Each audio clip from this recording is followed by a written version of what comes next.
Dude, this is wild, bro. This is the strategy that they're using. Look at this image. White frat boys. Many of them look like they're probably Andrew Tate stans. And this is what Republicans are doing. They're going to the young white men. They're trying to register them to vote because normally they don't vote.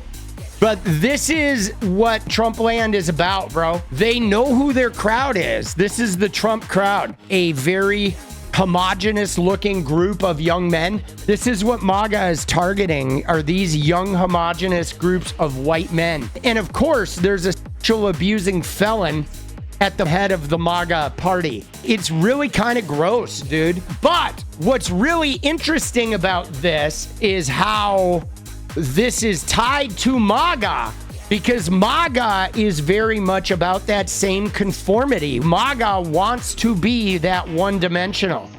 They are mostly going to be white people, and they are going to believe in the male above female hierarchical system. Men on top, women's servitude, having kids. I'm not surprised that this sort of group is gravitating towards the Trumpian point of view.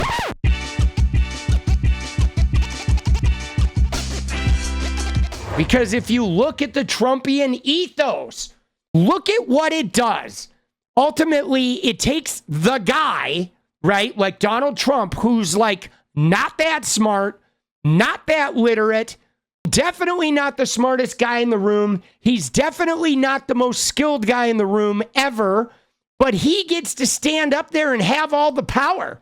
And he gets to just go up there and ramble and talk about stupid shit and never get called out. And then he runs around and says, you know, the woman with the law degree who was attorney general, he gets to call her low IQ. And everyone's like, yeah, she's low IQ. Even though clearly between the two of them, Trump is the lower IQ. But that's what he offers. You don't have to be the most skilled person in the room, but you get to have all the power in the room. That is Trumpism. Trumpism is the dude gets to have all the power, even if he doesn't know what the he's talking about. And that's why these young frat bros, they love that. That is like their kind of ethos. What do you mean? I don't have to be the smartest or the most talented or the guy with the most merit in the room, but I still get to be the center and have all the power and dictate everything to everyone? Dude, they're all like, sign me the up. Trumpism is about having power without having to work hard. Because Donald Trump does not work hard. He has never worked hard. He's never had to. He's never had to have merit because he always had $500 million.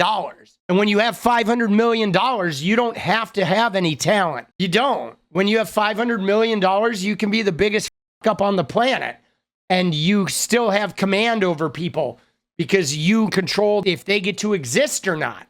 You get to control the level of comfort they exist under. There have been things about this, about young men skewing conservative, young white men. I've seen people talking about this. Despair makes young U.S. men more conservative ahead of U.S. election. A large global survey issued on Friday showed a surge in despair and disillusionment with established politics, particularly among American men, the only U.S. population group to turn more conservative over the past decade. Now, I have some theories about why this is. The study by the international research group Glocalities, shared with Reuters, offered context for November's U.S. presidential poll and a plethora of votes worldwide, including a European Union parliamentary election in June. It surveyed respondents to determine their position on a scale of optimism between hope and despair, and on another between control and freedom. In other words, conservatism and liberalism. On average, the world became more liberal between 2014 and 2023, even as it became more pessimistic, according to more than 300,000 surveys in 20 countries. Young people the world over feel especially let down by society, head of research at Localities added, that the surge in despair among young adults in the U.S. far outweighs the rise in despair among young adults in EU countries.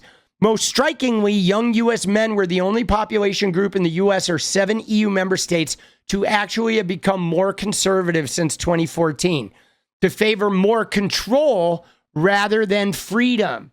And that's really interesting because we've seen this, and we've seen influencers like Andrew Tate and these right-wing influencers, the red pillars, have capitalized on this. It's felt like a hand in hand, like it's skewed this way. And then these sort of, red pill influencers then come in and exploit that sense of despair. And they tell them, if you act like me or adopt this life philosophy, you're going to be a king. You're going to be wealthy. You're going to have a Bugatti. You're going to have girls lining up, yada, yada, yada.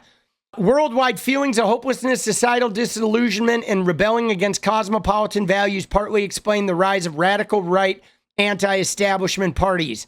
Lampert said, social media algorithms were magnifying the trend by drawing moderately conservative young men towards more extreme and radical conservative role models and worldviews. This is very true, that the algorithm can feed, if you have a moderately conservative view, it's real easy for them to feed you the red pill content. You have seen this with guys who aren't necessarily like full Tate acolytes, but they would say things like, yeah, a lot of the shit he says makes sense. That's the part that is manipulated with algorithms, where you can have somebody who's maybe a liberal-minded young man, but then you feed him some of these influencer things that take certain generalities about women or about society or about the way men are viewed, and it just repeatedly hits those buttons over and over and over again, triggering them on that one sort of sensible thing. And then it like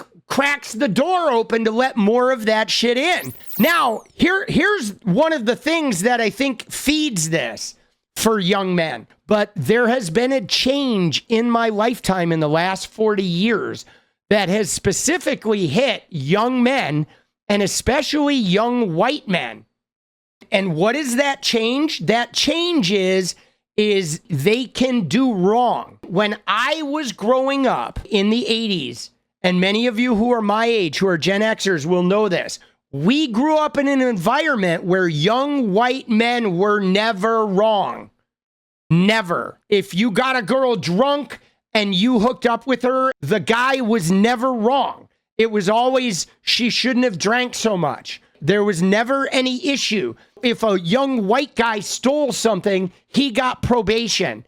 He never went to prison. If a young white guy got caught with drugs, the cops would probably just take the drugs and issue a stern warning, maybe write you a ticket. Very rarely were you actually getting arrested. And even then, you got the softest sentence possible. These white manager guys who managed the restaurant, if they were sexually harassing the girl employees, nobody said anything to them. And if they got called out, the GM would come in and would admonish the girls and cover for the man. That was the way it was. There were no consequences for young white men. Almost none. You had to like really up. You had to like go way the hell over the line and up to such an extraordinary degree to have any degree of canceling or attacks on you. But now men are like highly accounted for. Their behavior is scrutinized. Are you showing proper consent? You're being misogynist. You're objectifying women. As the women have even gotten more liberal, there's been a laser focus on things like toxic masculinity, which for young guys is real easy if they don't have a parental person that's teaching them the difference between their masculinity and toxic masculinity. They may end up feeling like all of their masculinity is considered toxic. And then if that's the case, that's when those red pill influencers that come in and teach them to feed that resentment and feed that feeling of violence, because that's what makes you alpha and tough and strong. It's a perfect doorway for that conservative red pill shit, that bully shit to come in and feed on. That's been the big change. In my day, you would go into any company in the 80s and all of the upper management were white men, period. That was it. You go into the bank, the president, the VP, all the associated VPs and the branch managers, every single one of them was a white man back in the 80s. The women were tellers and secretaries.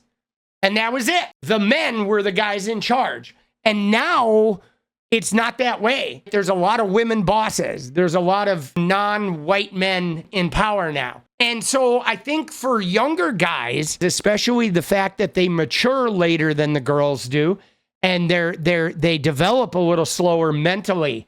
So that's not to say that young guys are stupid. They're not. But they do develop physiologically. We are behind. But so this is really interesting that young women are the most liberal group in history.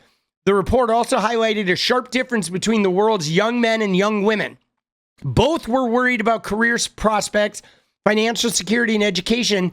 But while men age 18 to 24 overtook men age 55 to 70 as the most socially conservative group, women 18 to 24 grew more liberal and anti-patriarchal.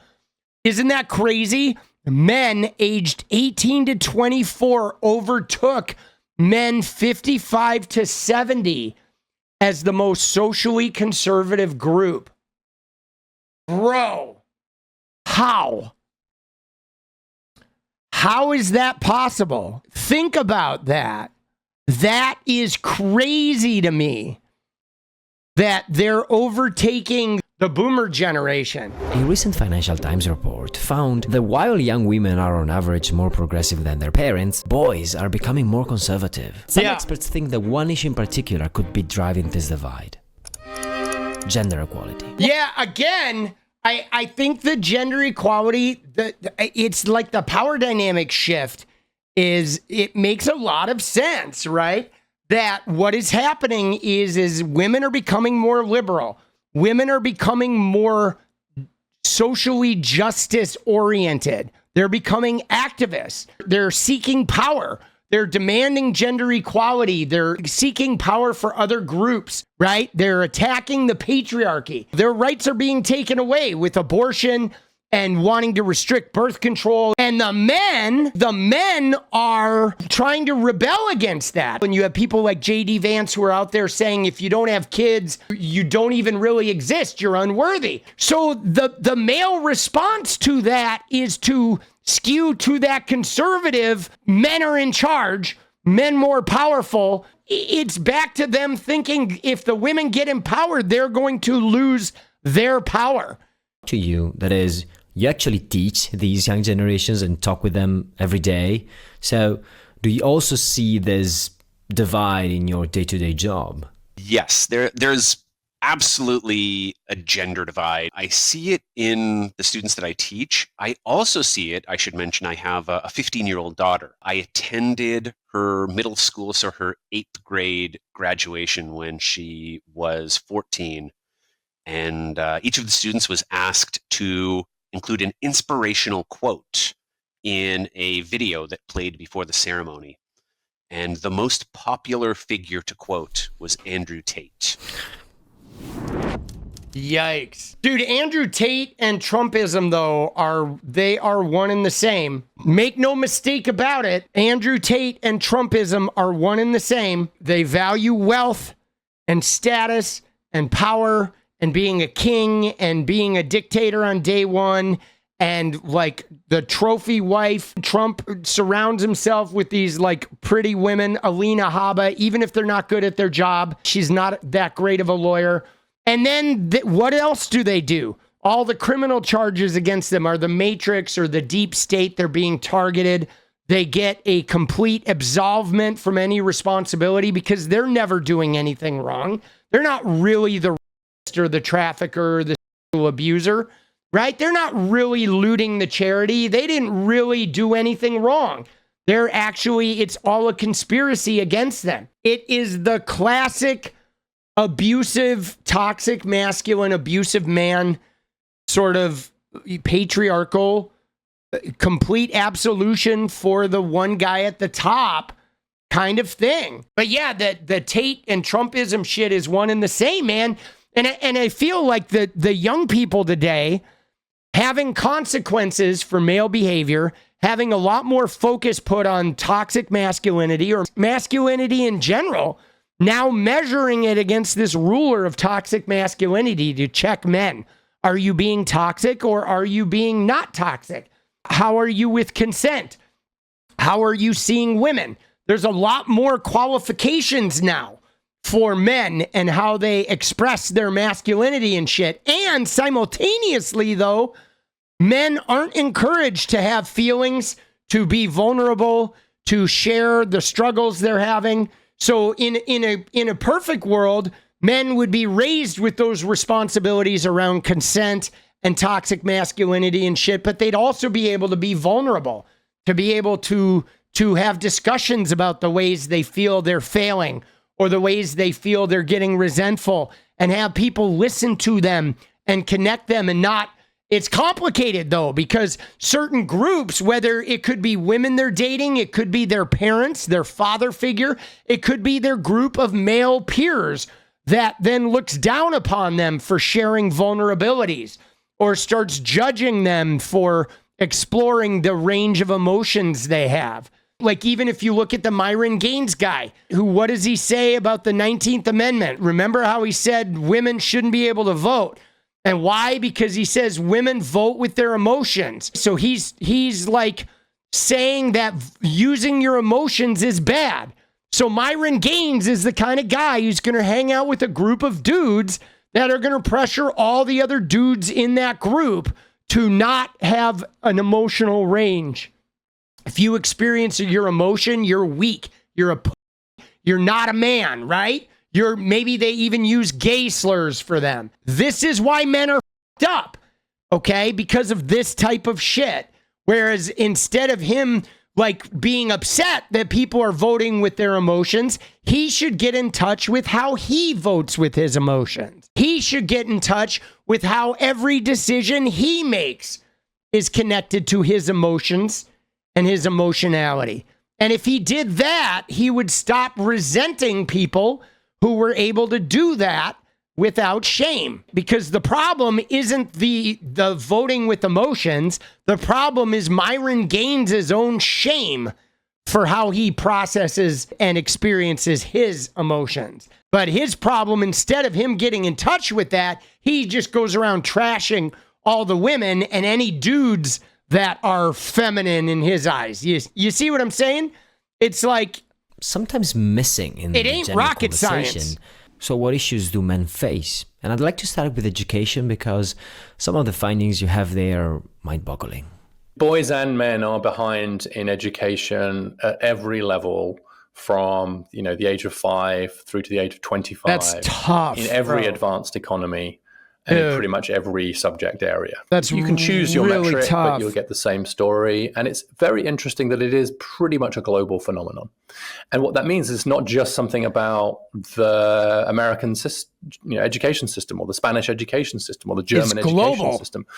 And interestingly, in Scandinavia, that's where you see the biggest education gaps. Men have fallen the furthest behind in Sweden, Norway, Denmark, and Finland. So that's a pretty consistent story, is that if you take the gaps that existed, say, in the 1970s in favor of men, they're at least as big now the other way around, basically across the advanced world. And even in... See, what's really intriguing about this, too, is like he said, the men used to have the advantage where they were way ahead in the education. But what's really fascinating about this is if you go back to the 70s, the 60s, the 50s, when the men had the education advantage, it was because women were not allowed to participate. They weren't allowed to go to college. They weren't allowed to engage in those pursuits of higher education and stuff. They were shuttled into homemaking and things. But like now we live in a world where both men and women are allowed to pursue and engage in this. And the men are falling behind. But like, why is that? Is it because the men seeing the women pursue it? Are men reacting to seeing women doing it, and that's making them not desire it anymore? Like, I'm really intrigued by that. Many developing countries and Middle Eastern countries, the girls are now ahead of the boys. So it's not just advanced economies now. It's like there's a worldwide gender gap, essentially. Why is this happening? I think one big reason is that girls will typically just mature a little bit earlier than boys. I mean, their we did talk brains about that. develop a bit earlier. They're not smarter than boys. So on the tests of intelligence, there's really no gender gap at all, none.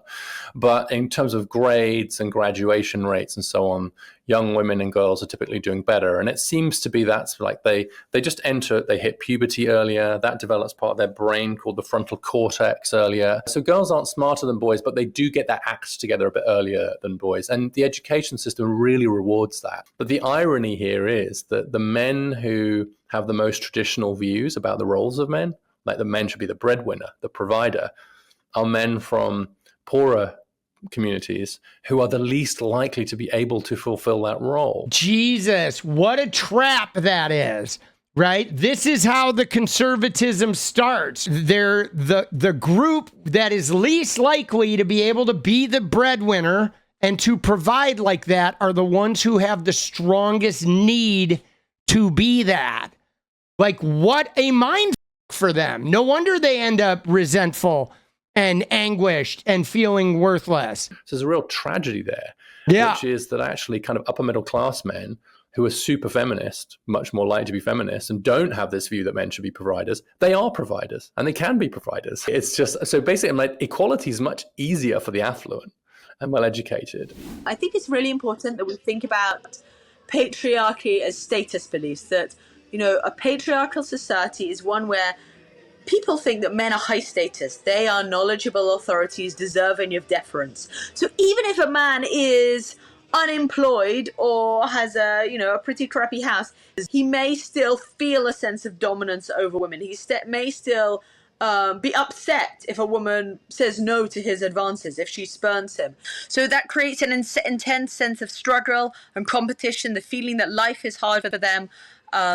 And that sense of economic resentment is associated with what a professor, Stephanie Stancheva and others, called zero-sum mentalities. The idea that there is a fixed basket of goods and gains for you come at my expense. Well, I think... Yeah, I mean, that is what we've been talking about. We were talking about this with the MAGA set, too. This is really big in American politics now because I believe that is a functional ethos in the conservative/Republican movement here in America, is the idea that the empowerment and expansion of rights among other groups means your group loses. The danger of zero-sum thinking is present, it's real. You see it in survey evidence and it's true, but it's true on both sides. Right? But that is something, though, that is heavily operated amongst in MAGA and Republican views is the zero-sum ideology. The fact that if transgender women compete in sports, that means it's taking something away from the cisgendered women because they don't believe you can have transgender women competing in sports with cisgendered women and having both groups prosper. They see it as no. They have to call the trans women men competing in sports. They have to turn it into this evil against women because there's no way that both groups can prosper under the conservative/MAGA/Trumpian right-wing sort of viewpoint. It's the same with immigration. They can't believe that immigrants can pile into America and we can all prosper. But we can. Women can have the rights to their uterus and we can still have lots of babies and families. And in fact, there's less abortions happening when there are abortion rights. This is not an uncommon thing with that. Like when you have good sex education, you have access to contraceptives, and you have good mental health care, there's less abortions. It's not the right to abortion that causes abortions. It's social circumstances and lack of education, lack of birth control that lead to those outcomes. It's really, conservatism has a lot of flaws about that. It's most obviously true in the way you've just seen it, which is men saying, oh, well, men are suffering because women are rising. But it's also true when I try to persuade policymakers to do more stuff about boys and men. They'll say, no, it's women and girls who need help.